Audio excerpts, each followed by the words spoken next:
نحمده ونصلي على رسوله الكريم اعوذ باللہ من الشیطان الرجیم بسم اللہ الرحمن الرحیم ان اللہ لا یغفر ان یشرک به ویغفر ما دون ذلک لمن یشاء ومن یشرک باللہ فقد افترى اثما عظیما۔ اللہ رب العزت اس آیات میں یہ فرما رہے ہیں کہ میں شرک کو معاف نہیں کروں گا، باقی جس کو چاہے معاف کر دوں۔ اب بہت بڑے بڑے کبیرہ گناہ ہیں، سود کھانا، زنا کرنا، کسی کو ناحق قتل کرنا، لیکن شرک ایسا گناہ ہے جس کی کوئی معافی ہی نہیں۔ اگر آدمی شرک کرتے کرتے مر گیا، توبہ نہ کی، تو مشرک ہو کے مرے گا، جہنم میں جائے گا تو پھر کبھی نہیں نکلے گا، ہمیشہ کے لیے جہنم میں۔ اور اگر گناہ گار ہو کے مر گیا تو پھر سزا کاٹ کے پھر واپس جنت میں آ جائے گا۔ تو شرک ہمیشہ کی جہنم ہے، آدمی کا ایمان ختم ہو جاتا ہے، آدمی مشرک ہو جاتا ہے۔ وہ شرک کیا ہے کہ اللہ کے سوا کسی اور کے سامنے سر جھکانا، کسی اور کو مدد کے لیے پکارنا، کسی اور کو مشکل کشا ماننا، کسی اور کے نام کی نظر و نیاز دینا۔ اولاد نہیں، کسی مزار پہ چلے گئے، کسی پیر کے پاس چلے گئے، کسی قبر والے کے پاس چلے گئے کہ ہمیں اولاد دے، یہ شرک ہے۔ اب یا علی مدد کہنا یہ بھی شرک ہے، کیونکہ مدد کے لیے اس کو پکارنا چاہیے جو خود کسی کا محتاج نہ ہو، مدد کے لیے اس کو پکارنا چاہیے جو مدد کرنے کی طاقت رکھتا ہو، مدد کے لیے اس کو پکارنا چاہیے کہ جس کے خزانے لامحدود ہوں، جس کے خزانوں کی کوئی انتہا نہ ہو، کہ وہ مدد کر سکے۔ جو آپ کی سن نہ سکے وہ مدد کیسے کرے گا؟ جو خود کسی کا محتاج ہو وہ آپ کی مدد کیسے کرے گا؟ پھر شیخ عبد القادر جیلانی رحمۃ اللہ علیہ کو مشکل کشا کہنا، ان کے نام کی نظر و نیاز دینا، یہ بھی شرک ہے۔ مشکل کشا صرف اللہ ہے، مشکل کشا وہ ہوتا ہے جس پہ خود کبھی مشکل نہ آئی ہو۔ تو انسانوں پہ تو مشکل آتی ہے، مشکل تو اللہ پہ نہیں آتی۔ اللہ کی ذات مشکل کشا ہے، اللہ کے پاس ہیں مشکلوں کے حل۔ اگر ہم نبیوں کی زندگی دیکھیں تو آدم علیہ السلام پہ مشکل آئی، کس کو پکارا؟ ربنا ظلمنا انفسنا وان لم تغفر لنا وترحمنا لنکونن من الخاسرین۔ ابراہیم علیہ السلام آگ میں گئے، مشکل آئی، کس نے مشکل حل کی؟ قلنا یا نار کونی بردا وسلاما علی ابراہیم۔ یونس علیہ السلام مچھلی کے پیٹ میں، اب کس کو پکارا؟ یونس کا مشکل کشا کون تھا؟ یونس سے پہلے جو نبی گزر چکے تھے ان نبیوں کو نہیں پکارا؟ کیا وہ نبی آج کے ولیوں سے کم درجہ ہے ان کا؟ دنیا کے سارے ولی مل جائیں، نبی کے بدن کے ٹوٹے ہوئے بال کے بھی برابر نہیں ہو سکتے۔ انہوں نے آدم علیہ السلام کو کیوں نہیں پکارا؟ نوح علیہ السلام کو کیوں نہیں پکارا؟ وہ تو ان سے پہلے گزر چکے تھے۔ انہوں نے کیا کہا؟ لا الہ الا انت سبحانک انی کنت من الظالمین، اللہ کو پکارا۔ زکریہ علیہ السلام کو جب اولاد کی ضرورت آئی تو کس سے اولاد مانگی؟ اذ نادى ربہ نداء خفیا، چھپ کے اللہ سے دعا کی۔ کیا دعا کی؟ قال رب انی وعن العزم منی واشتعل الرأس شیبا ولم اکن بدعائک ربی شقیا۔ اے میرے پروردگار، میری ہڈیاں کمزور ہو چکی ہیں، بڑھاپے کی وجہ سے سر بڑک اٹھا ہے، لیکن میں کبھی بھی تجھ سے دعا کر کے محروم نہیں رہا، مانگوں گا تجھ سے ہی۔ اللہ نے پھر بیٹا دیا۔ آج ہم کیا کرتے ہیں؟ ایک مزار، دوسرا مزار، تیسرا مزار، چوتھا مزار۔ مولویوں کی تو ہم سنتے ہیں لیکن اللہ کی نہیں سنتے۔ ہم کبھی قرآن پڑھیں، للہ ملک السماوات والارض۔ اب اللہ اگلی بات کرنے سے پہلے یہ بتا رہا ہے کہ بادشاہت میری ہے، میں مالک ہوں، اور جس کی بادشاہت اس کا حکم چلتا ہے، جو مالک اس کا حکم چلتا ہے۔ یخلق ما یشاء، میں جو چاہتا ہوں وہ بناتا ہوں، اسے پیدا کرتا ہوں۔ یہب لمن یشاء اناثا، جسے چاہوں بیٹیاں دوں، ویہب لمن یشاء الذکور او یزوجہم ذکرانا واناثا، جسے چاہوں بیٹے دوں، بیٹیاں دوں، جسے چاہوں دونوں دوں۔ وَيَجْعَلُ مَن يَشَاءُ عَقِيمًا، جسے چاہوں بانجھ بنا دوں۔ إِنَّهُ عَلِيمٌ قدیر، بڑے علم والا ہے، بڑی کامل قدرت والا ہے۔ آج ہم کیا کر رہے ہیں؟ بادشاہ تو اللہ ہے، بیٹے بیٹیاں تو اللہ دیتا ہے، کبھی اس کے پاس، کبھی اس کے پاس، کبھی اس قبر والے، کبھی اس قبر کے والے کے پاس۔ یہ سارا شرک ہے۔ علی مشکل کشا عبد القادر جیلانی رحمۃ اللہ علیہ کو مشکل کشا کہنا، یا علی مدد کہنا، کسی اور کے نام کی نظر و نیاز دینا، یہ 11ویں، یہ 12ویں، یہ حسین کے نام پہ، یہ سارا شرک ہے۔ حرمت علیکم المیتۃ والدم ولحم الخنزیر وما اخل لغیر اللہ بھی، غیر اللہ کے نام پہ دینا شرک ہے۔ حضرت مریم علیہ السلام نے جب روزہ رکھا تو کیا فرمایا؟ انی نذرت للرحمن صوما، کہ میں نے اللہ کے نام کا روزہ رکھا ہے، میں نے منت مانگی تھی۔ کس کی؟ للرحمن۔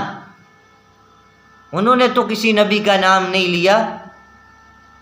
ولیوں کی قدر کرنا یہ ہمارے ایمان کا حصہ ہے۔ الا ان اولیاء اللہ لا خوف علیہم ولا هم یحزنون، جو ولیوں سے بغض رکھتا ہے، اللہ اور اس کا رسول اس سے جنگ کا اعلان کرتے ہیں۔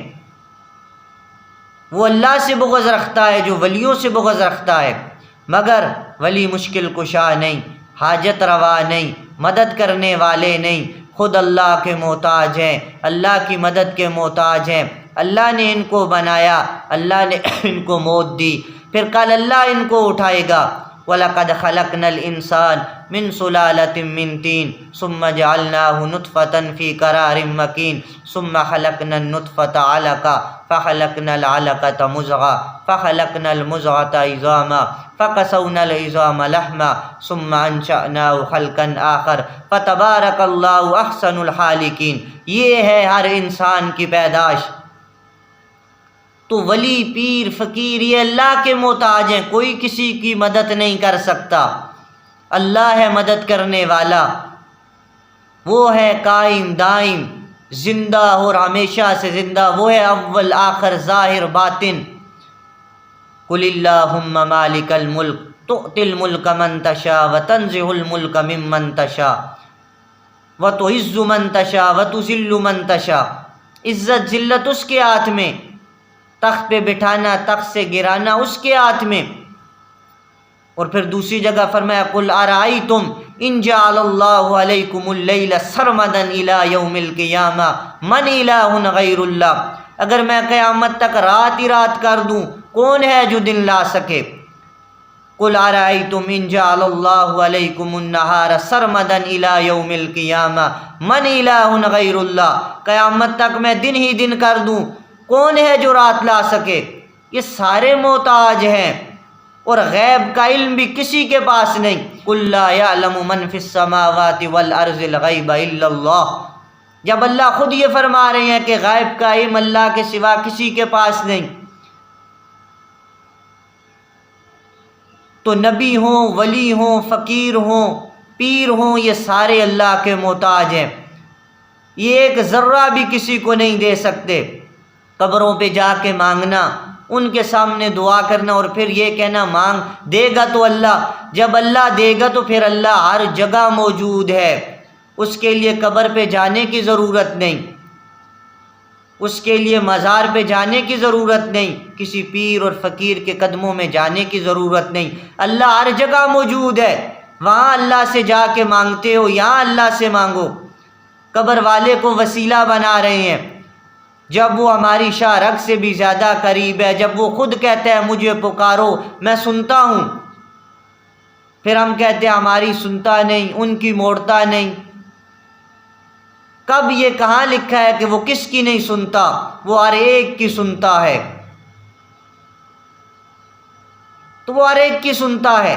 یہ غلط عقیدے، غلط نظریے، بار بار توحید توحید یاد رکھنا، اگر شرک کرتے کرتے مر گئے تو ہمیشہ کی جہنم ہے، مشرک کی کوئی بخشش نہیں، علی مدد کرنے والا نہیں، عبد القادر جیلانی مدد کرنے والے نہیں، کوئی نبی پیر فقیر مدد کرنے والا نہیں، وہ اللہ کے محتاج ہیں، وہ اللہ ان کا مشکل کشا ہے۔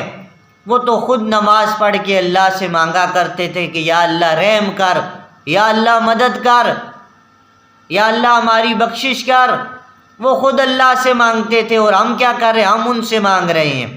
ہم اس سے مانگے جس نے علی کو بنایا، اس سے مانگے جس نے عبد القادر جیلانی رحمۃ اللہ علیہ کو بنایا، اس سے مانگے جس نے ساری دنیا کو بنایا، جس نے زمین اور آسمان کے نظام کو بنایا۔ وہ علی کو پیدا نہ کرتا تو پھر کس سے مانگتے؟ وہ ولی کو پیدا نہ کرتا پھر کس سے مانگتے؟ یہ سارے اللہ نے پیدا کیے ان کو، اور اللہ نے ان کو موت دے دی، پھر کل اللہ ان کو زندہ کرے گا۔ بات سمجھنے کی سادہ سی بات یہ ہے کہ اللہ کے سوا کوئی کچھ نہیں کر سکتا، اور اس کے لیے قرآن اور نبیوں کی زندگی واضح دلیل ہے۔ سارے نبیوں کی زندگی اور سارا قرآن بڑا پڑا ہے، یہ واضح دلیل ہے۔ آج ہم کہہ دیں کہ فلاں یہ کہتا ہے، فلاں وہ، نہیں، اللہ کا قرآن کہتا ہے کہ بیٹے بیٹیاں اللہ دیتا ہے، غیب کی اللہ جانتا ہے، اللہ کے سوا کوئی کچھ نہیں کر سکتا، نبی ولی پیر فقیر یہ اللہ کے محتاج ہیں۔ تو لہٰذا دعوت فکر یہی ہے کہ گناہ ہو گیا معافی مانگ لو، لیکن اگر یہ گناہ کرتے کرتے مر گئے تو پھر کبھی بخشش نہیں، یہ بات یاد رکھنا۔ اور اللہ کی ذات کو کوئی نقصان نہیں، تم سارے فرمایا گناہ گار ہو جاؤ، فرعون بن جاؤ تم سارے، میری ذات میں کوئی کمی نہیں، اور تم سارے سجدے میں پڑے رہو، تہجد گزار بن جاؤ، روزے دار بن جاؤ، شب دار بن جاؤ، میری ذات میں کوئی بڑائی نہیں، تمہاری نمازیں، تمہارے سجدے، تمہارے تہجد پڑھنا میری ذات کو بڑا نہیں کرتا، اور تمہاری نافرمانی کرنا میری ذات کو کوئی نقصان نہیں دیتا، یہ ہمارا اپنا نقصان ہے۔ لا الہ الا اللہ، اللہ کے سوا کوئی کچھ نہیں کر سکتا۔ آج ہمیں پتہ ہی نہیں، نہ اللہ کی ذات کا تعارف، نہ قرآن مجید کا پتہ، نہ صحابہ کی عظمت کا پتہ، نہ نبیوں کی شان کا پتہ، نہ ولیوں کی شان کا پتہ۔ آج بس ہم ویسے ہی لگے ہوئے ہیں، جو کچھ کہتا ہے ہم کہتے ہیں سبحان اللہ سبحان اللہ۔ کبھی ہم بھی تو خود قرآن پڑھ کے دیکھیں کہ قرآن کیا کہتا ہے۔ میری کوئی اس بات سے یہ نہ سمجھے کہ یہ ولیوں کے منکر ہیں، ہم ولیوں کے منکر نہیں ہیں، لیکن ہم یہ کہتے ہیں وہ اللہ کی صفات ولیوں میں نہیں ہے۔ مدد اللہ کرتا ہے، ولی نہیں کر سکتے، ولی کو اللہ نے پیدا کیا، اللہ نے موت دی، ولی ساری زندگی اللہ کا محتاج رہا۔ محتاج ایک اللہ کی ذات ہے جو ہر عیب سے پاک ہے، تو ہم اللہ کی مان کے چلیں، اس کے ساتھ کسی کو شریک نہ ٹھہرائیں۔ گناہ کر کے چلے گئے تو جہنم سے نکل کے جنت میں آئیں گے، لیکن جب شرک کر کے گئے تو پھر جنت کا کوئی چانس نہیں، پھر ہمیشہ کی جہنم ہے۔ تو اس ساری بات کا خلاصہ یہ ہے کہ ہم شرک سے توبہ کریں، اللہ کی ذات کو پہچانیں۔ بس جس نے اللہ کو پہچان لیا پھر وہ نبی، ولی اور پیر اور علی رضی اللہ تعالیٰ عنہ اور عبد القادر جیلانی رحمۃ اللہ علیہ کی اللہ کے مقابلے میں بات ہی نہیں کرے گا۔ جب کوئی کہے گا مدد اللہ کرتا ہے وہ کہے گا بے شک، جب کوئی کہے گا مشکل کشا اللہ ہے تو وہ کہے گا بے شک، جب قرآن نہیں پڑھا ہوگا کہے گا ان کے پاس بھی تو طاقت ہے، وہ بھی تو کر سکتے ہیں، انہوں نے بھی تو یہ کیا۔ ارے یہ سارے اللہ کے محتاج ہیں۔ ہم اللہ کی قدرت کو پہچانیں، اس کے مالک خالق رازق ہونے کو پہچانیں۔